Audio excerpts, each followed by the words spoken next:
Lord, I shall give these laws unto thy people. Hear me! Oh, hear me! All pay heed!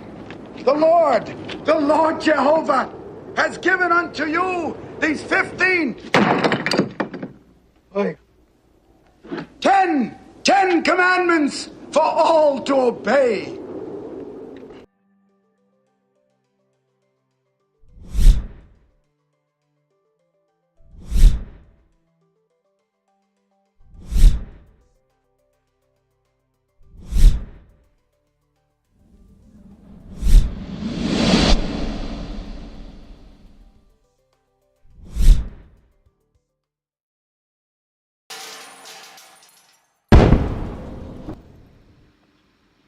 Hey, currently working on a new puppet here. Lionel the Cool Cat Lion. He'll be making his debut in a future video. I've already got it scripted out and ready to go.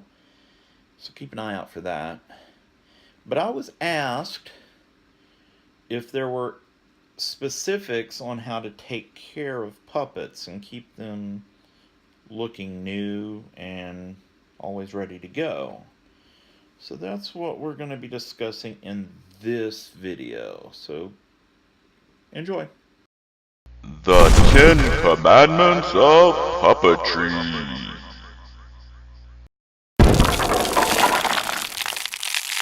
Ye shall not use the puppet for any physical activities that could potentially cause damage to the puppet or its accessories. Okay, rule number 1 is really important. I mostly see this with younger, less experienced puppeteers.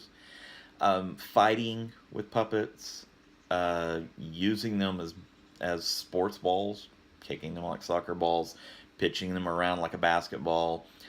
Wearing the puppet and using it as a glove to pick things up with its mouth. That causes the stitching around the mouth to pull loose and can destroy the integrity of your mouth plate. So that's definitely a no-no. Ye shall not hold or carry any puppet in a manner that could loosen, break, or damage stitching or appendages.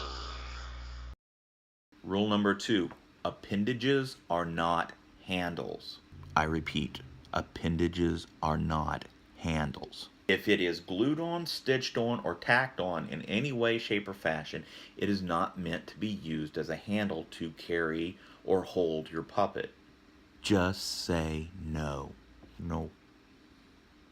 What generally happens is if you carry your puppet by its arms, its ears, its nose, the appendages will start coming loose because the stitching begins to break. If you're picking it up and grabbing it by the eyes that are generally glued on, it could actually start ripping the fabric. And those type of injuries are really difficult to repair. Just make sure to carry your puppet properly. Generally, it's draped over the arm, or you're wearing it on your hand, or you have it cradled like a baby. Those are the best ways to carry a puppet and ensure that it doesn't get injured. Ye shall not make deliberate contact with the puppet in any way that will soil the puppet. Your main objective in puppet care is to keep the puppet clean. The more you keep it clean, the less maintenance you have to do on it at a later date. So by touching your puppet with dirty or oily hands, hands that have open wounds, nasty, bandage those suckers up. You don't want your puppet to come in contact with blood. Okay, blood is a protein-based substance that is very difficult to get out. So yeah, if you have any wounds that are open or could possibly open while using the puppet, make sure that they're well bandaged and covered so that you don't accidentally get that on the puppet. You don't want your puppet to come in contact with makeup. Most makeups are petroleum based, and in some cases they can actually break down the fibers of the puppet as well as permanently staining it. It's almost impossible to get makeup out. Using the puppet in conditions where others have access to it, such as children, small babies especially, and animals, that's going to soil your puppet, because I'm sorry, but babies and pets are not the cleanest in the world. Ye shall not allow your puppet to touch the floor or any other surface that could more than likely transfer dirt or other damaging materials which could soil or harm the puppet's surface. Simple fact is, the floor is where people walk. It's where stuff is tracked in from the bottom of your shoes. It doesn't matter how much you clean it, there's going to be residue on the floor from people walking back and forth. Floors are made for walking. It's difficult to know exactly what's on the ground, especially when you're not at your location. You're doing an event somewhere. You have no idea what's on the floor. So keep puppets off the floor. Ye shall not leave a puppet in any location that exposes the puppet to direct sunlight or excessive heat. UV radiation, ultraviolet rays. The sun will destroy your puppet quicker than anything, as far as fading the colors out, making the material brittle, curling the fur. So leaving your puppet for any extended period of time in any location that exposes it to the sun, you're just asking for trouble. That's inside a vehicle. That's if you're on an outside stage, leaving it exposed in front of large windows. The sun's not good, people. Even just something as simple as leaving your puppet in front of a heating unit for a long period of time is enough to destroy the integrity of the fur or the hair. Remember that your puppet is made out of materials that can melt, combust, or in the very least fade. So don't mess with fate. Keep your puppets safe and out of direct contact with any type of heat source, especially UV.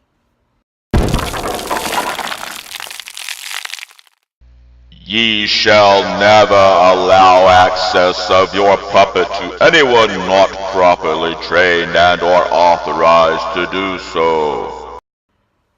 Honestly, folks, most of the damage caused by puppets are rarely by the puppeteer or even the puppet team. Oftentimes, the puppet gets loaned out or borrowed by someone that's not authorized to use the puppet. And because they're not authorized, they haven't been through the proper training, they don't know how to take care of a puppet. There's one situation that I remember at a church I worked at that the youth group borrowed some of the elementary department's puppets for a skit. One of the puppets made it back, one of them did not. That particular puppet was found like almost 2 weeks later outside, laying in the grass. So when you loan out, if you loan out your puppets, my personal suggestion, don't do it. But if you do, make sure that they are trained. Sign a contract. Make sure that whoever you loan the puppet out to is fully aware of the cost of that puppet and that they are responsible for the replacement of that puppet should it get damaged.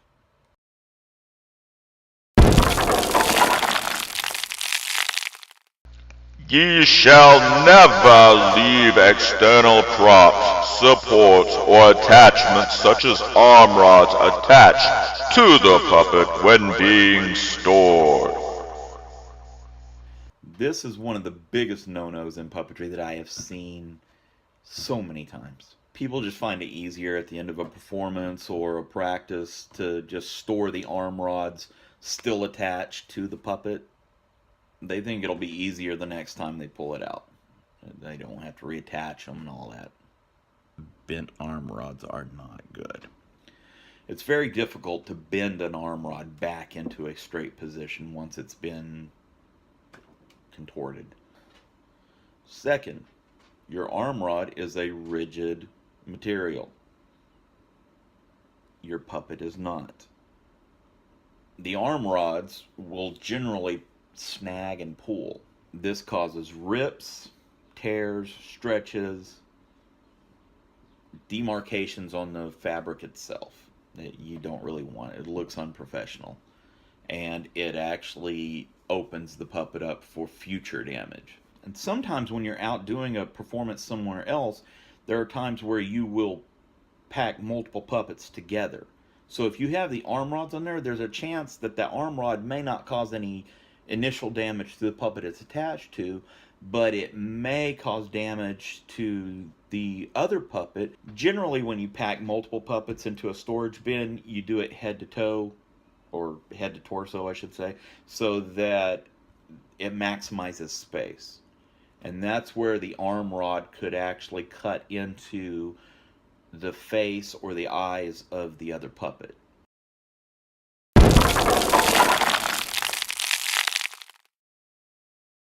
Ye shall always clean your puppet before storing.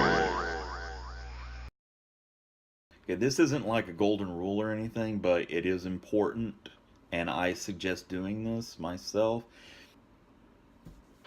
If you do your maintenance on your puppet before you store it, it will be ready for you the next time you need to use it. That way you don't have to waste time getting your puppet prepped before you go on. At the end of every practice, the end of every performance, do a complete once-over. Straighten out the hair, straighten out the clothes, make sure that it's packed properly so you don't have to deal with a lot of issues when you're pulling it back out the next time. So, general checklist: brush the hair or the fur, wipe down non-fabric components. This is like your eyes. Use a damp cloth to wipe them down. No chemical cleaners. Something that I do that I would recommend for you to do as well is to dust the inside with a medicated powder. In a future video, I will show you exactly how I do this. If the puppet is wearing a costume that's not part of its normal attire, go ahead and remove that as well. Make sure that the puppet is set up for the next performance, or is in a position where it can be easily set up for the next performance, so that you're not having to remove one costume and apply another one. Yes, this takes a little extra time, but it will be ready for you the next time you need it, and saves time overall. Ye shall place puppets in proper storage locations that are designated specifically for the puppet. Okay, people, the operative word here is proper. Shoving your entire puppet collection into a filing cabinet, no names mentioned here, but you know who you are, is not proper storage. Care needs to be given to properly store each puppet. If you're using a bin system, yes, multiple puppets can be stored in one bin as long as they're packed properly and not over cramped or stuffed, especially with your smaller puppets. I have seen situations where puppets have been stored face to face, crammed into a small section. The eyes will actually get stuck together, and it causes breakage of the eyes, snags in the fabric. It's not pretty, and you have to continually look at these as investments.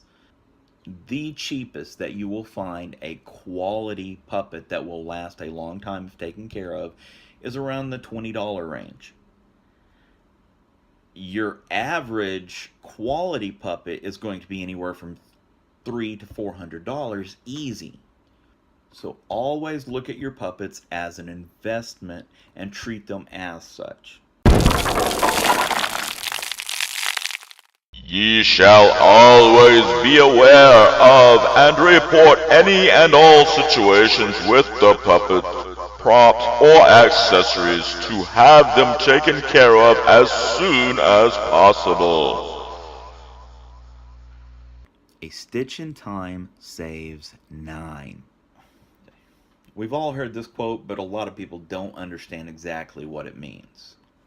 What this is saying basically is if you catch a stitch in time when it's one stitch that's loose or broken and you repair it, that will save you the hassle of repairing multiple stitches down the road.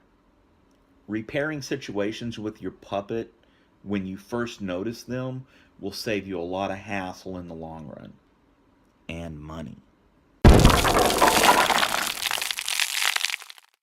Do unto other supplies in your puppet teams, scripts, props, mics, etc. that you would have done to your puppet.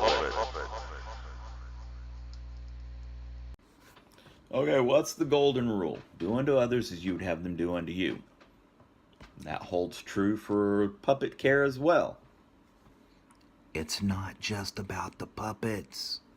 Everything that is a part of your puppet team, microphones, CDs, props, even scripts, should be treated with the same respect and care that your puppets are. All of these little items are just as much a part of your puppet team as the puppets themselves. And again, they're an investment. This almost goes without saying, but if you don't take care of your microphones, no one's going to hear you.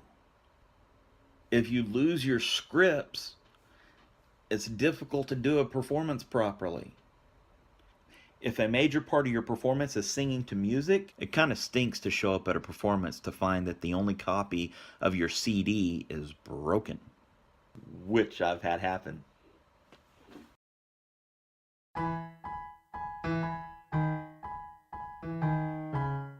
Hey puppet people, that's my top 10 for puppet care. If I missed anything, let me know. And also, if you recognize the movie clip from the beginning of the video, let me know that too. It's one of my favorites.